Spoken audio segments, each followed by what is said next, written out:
going to talk about deflating your tires. We are using the ARB tire deflation tool. Basically has a few moving parts. You have a center knob here that allows you to screw the device onto your valve stem. There is a second device that allows you to extract your valve core, and then the third device allows you to allow air to escape from the tire to your desired pressure, which will be indicated on the gauge. So we'll put it on, remove the valve cover, screw the deflator onto your valve. Just has to be snug, it doesn't have to be real tight. Once that's complete, you push in the center or the last valve stick, and you'll feel it connect with the core.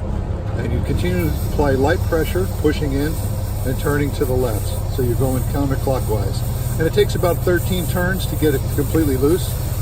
Pull it out, that extracts the valve core, and then you'll take the large lever or slide here and slide it back. And that'll begin deflating the tire.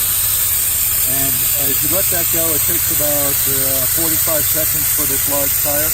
You can push this in and it'll give you the current pressure of the tire.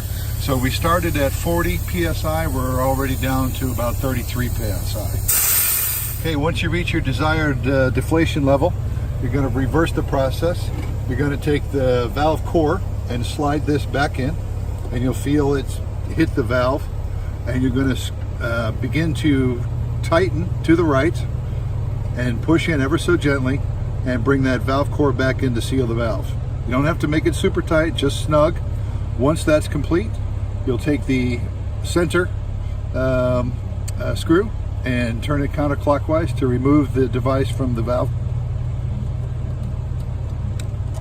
And once that's done, you just double check to make sure that your core is in completely, replace your valve cap, and you're off to the next 3 tires.